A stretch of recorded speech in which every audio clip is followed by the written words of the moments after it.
उदयपुर नगर पालिका के पार्षद संदीप सोनी ने अपनी ही पार्टी के चेयरमैन रामनिवास सैनी व ईओ सुरेश कुमार वर्मा पर भ्रष्टाचार के आरोप लगाए हैं। पार्षद संदीप सोनी ने बताया कि नगर पालिका में ईओ चेयरमैन राज्य सरकार के पट्टा अभियान को फ्लॉप करने में लगे हुए हैं।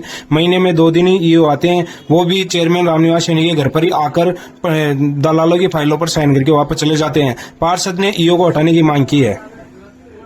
उक्त पूरे प्रकरण को लेकर संदीप सोनी की जुबानी सुनिए। अधिकारी उसको अतिरिक्त कार्यभार सौंप रखा है और वो सुरेश कुमार वर्मा जो अधिशासी अधिकारी है वो उदयपुर नगर पालिका के अंदर हफ्ते में पहले 1 दिन आता था और आजकल वो 20 दिन से 1 दिन आता है और उसमें भी वो नगर पालिका में ना आकर चेयरमैन रामनिवास सैनी के घर पे बैठ जाता है जाके और वहाँ भी जो पट्टा पत्रावली होती है उनका निस्तारण करता है। जो पट्टा पत्रावली नगर पालिका में नहीं लेकर आकर वहीं पर डील करके वहीं सारा संपन्न करता है, नगर पालिका में नहीं आता। वो बार बार उसको अवगत कराने के बाद भी वो वहीं जाके बैठ जाता है। और कल भी जो आज भी यही हुआ कि सुबह से जनता है वो आके बैठ गई थी, इंतजार कर रही थी, बार बार बैठी रही थी परेशान होके। फिर वो परेशान होकर जाने लगे। मैंने कहा कि बैठो, आ रहे हैं अधिशासी अधिकारी, लेकिन वो अधिशासी अधिकारी को बार बार कॉल करने के बाद भी वो अटेंड नहीं कर रहा था।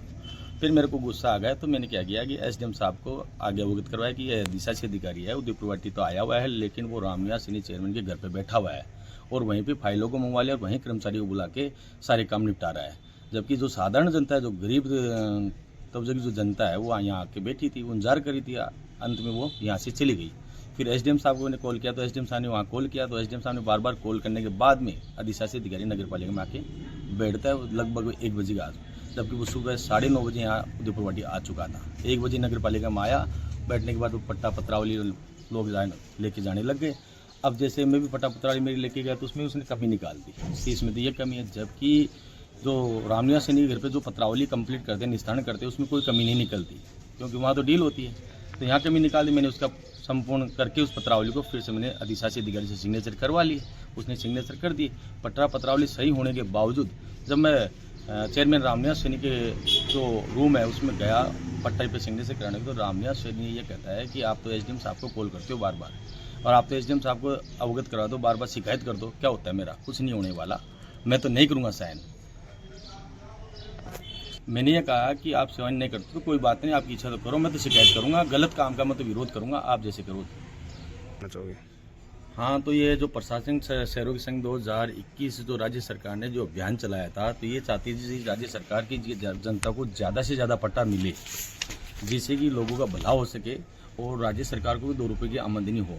लेकिन यहाँ पे जो अधिशासी अधिकारी जो सुरेश वर्मा वर्तमान में खेतरी जो लगाया गया है वो और रामनिवास सैनी चेयरमैन ये चाहते हैं कि ये जो पैसे वाले लोग हैं उनकी जो पट्टा पत्रावली कंप्लीट हो मिल जाते हैं उन लोगों को, लेकिन जो गरीब लोगों के जो पट्टे हैं वो नहीं मिल पाते। क्यों नहीं मिल पाते? इसका कारण ये है कि जो अधिशासी अधिकारी है नगर पालिका में तो बैठता नहीं है, वो तो 20 दिन से 1 दिन आता है और वो भी आता है तो वहाँ पे चेयरमैन के घर पे जाके बैठ जाता है, जिससे जो साधारण जनता उनकी पट्टा पत्रावली कंप्लीट नहीं पाती और वो परेशान होकर चली जाती है। और इसको देखते हुए इस प्रकार अगर ये चलता रहेगा तो राजस्थान सरकार के द्वारा चलाया गया जो प्रशासन शहरों का अभियान है वो फेल होता नजर आ रहा है हमें।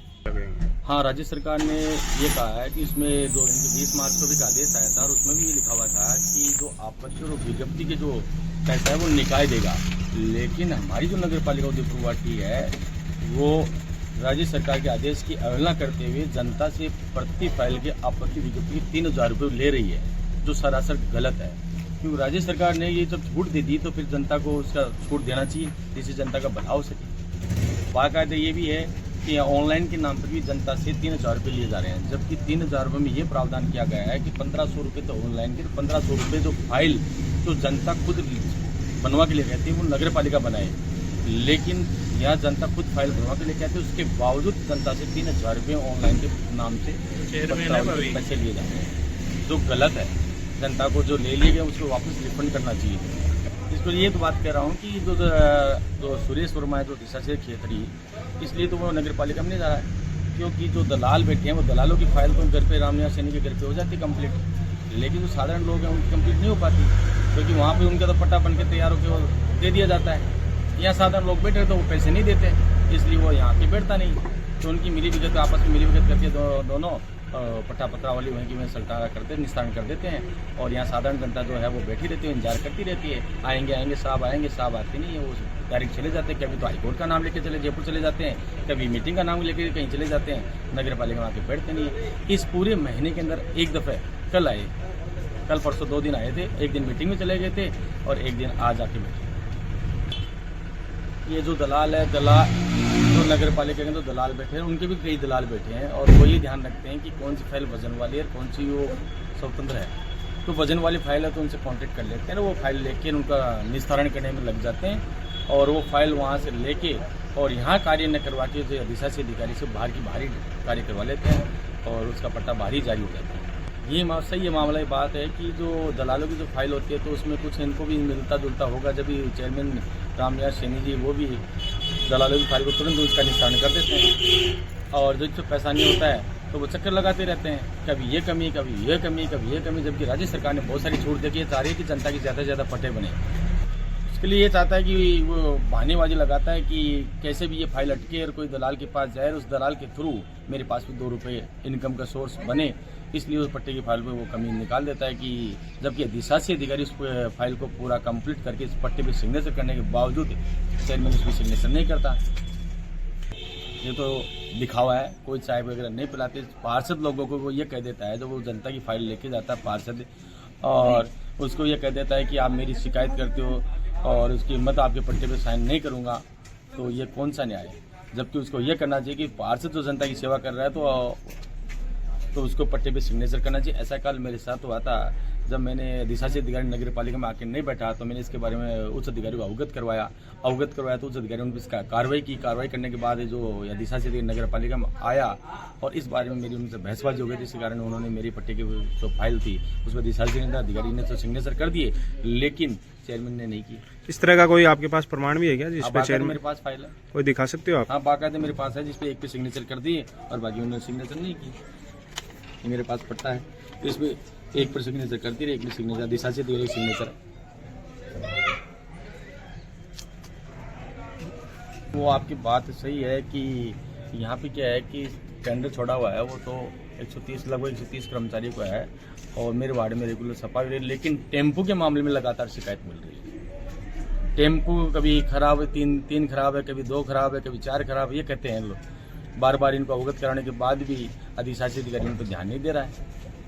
आ सकते हैं, लेकिन अगर ऐसा हो जाएगा कि जिस प्रकार एक जेसीबी होती है, यहाँ पे 20 लाख रुपए टेंडर किया हम लोगों ने और 40 लाख रुपए में 2 साल के अंदर जेसीबी नगर पालिका की हो जाती, लेकिन अगर ऐसा काम इस तरीके से होने लग जाएगा तो ये जो यहाँ के जो सेवक बैठे अंदर, चेयरमैन साहब जैसे, और उनके जो सेवक है उनको फिर टेंडर कैसे मिलेगा? अगर ऐसे ही जेसीबी नगर पालिका खरीद लेगी तो इनको टेंडर कैसे मिलेगा? टेंडर नहीं मिलेगा तो इनके घर खर्चा कैसे चलेगा? तो इन चलाने के लिए इनको टेंडर करना पड़ता है।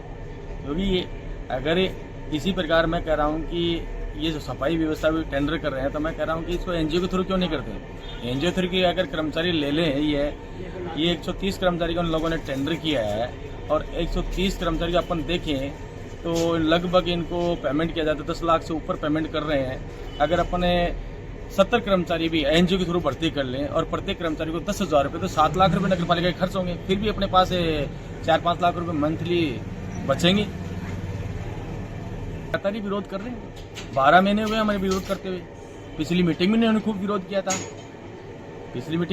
किया था, इन्होंने इतना गफला कर रखा है, आपको क्या बताऊं कि जब गौरव पथ बन रहा है, उस गौरव पथ पे जेसीबी चलाने के नाम पर उन्होंने 17 लाख रुपए उठा लिए, जबकि उसका कार्य 1 लाख रुपए का किया जेसीबी ने। 6 दिन टोटल जेसीबी चली, उसमें नगर पालिका की जेसीबी शामिल है और उसके अलावा उन्होंने जेसीबी जो लगाई है उनका टोटल अगर लगाए ना, अपन सर्वे करें और सारा टोटल लगा के देखें ना, तो 1 लाख रुपये से ज़्यादा खर्चा नहीं आता है। उन्होंने 17 लाख रुपये उठा लिए, 17 लाख रुपये बाकायदे 24 करोड़ रुपए नगर पालिका में आ चुके हैं, लेकिन ये नहीं पता चला कि वो 24 करोड़ रुपए लगे कहाँ हैं। बिजली विभाग वाले भी लगातार नगर पालिका दुपट्टे के चक्कर लगा रही है, करोड़ रुपए मांग रही है वो लाइट की, और ये कह रहे हैं कि हमारे पास तो खाली है खजाना।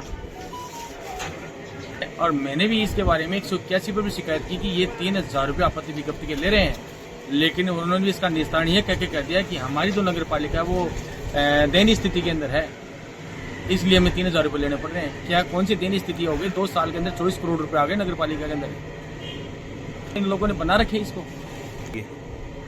आगे की रणनीति ये है कि हमने उच्च अधिकारी को भी अवगत करवाया है सारे मामले के अंदर इन्होंने क्या क्या घपला कर रखा है, क्या क्या ये कर रहे हैं। इन्होंने 1.5 करोड़ का जो टेंडर लाइट का किया था उसमें क्या घपला कर रखा है उसके बारे में हमने अवगत करवा दिया उच्च अधिकारियों को।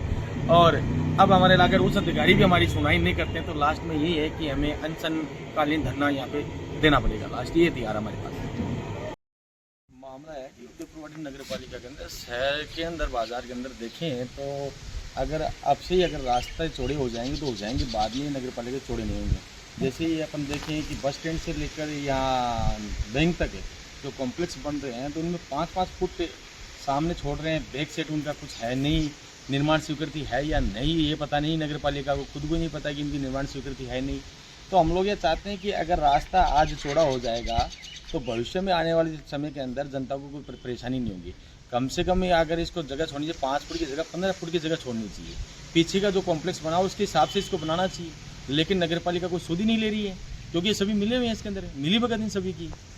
किस तभी नगर पालिका की मिली जुले लोग हैं जिस कारण इस पर कार्रवाई नहीं कर पा रहे हैं। इसमें चेयरमैन की भी भागीदारी है और यहाँ पे कोई पास प्रतिनिधि है उनकी भी भागीदारी बता रहे हैं। तो ये सभी मिलजुल के ही कार्य करें जिसके कारण इसमें कोई कार्रवाई नहीं हो रही है। यहाँ पे चल रहे कोई कॉम्प्लेक्स चल रहे हैं, इनकी है या नहीं, इनकी दूरी कितनी होनी चाहिए, बैक सेट है या नहीं, ये अधिशासी अधिकारी भी मिला हुआ है वो भी नहीं बोलता। इनको 3 दफ़ा अवगत करवा दिया कि ये जो सामने ये कॉम्प्लेक्स बन रहा है जो पोस्ट ऑफिस से लेकर अपने बैंक के बीच में, और हमने बार बार उनको कह दिया कि ये 5 फुट जगह छोड़ रहा है। आज अगर इस पर जगह नहीं छूटेगी तो भविष्य में रास्ता निकालने में चौड़ाई करने में बहुत परेशानी होगी।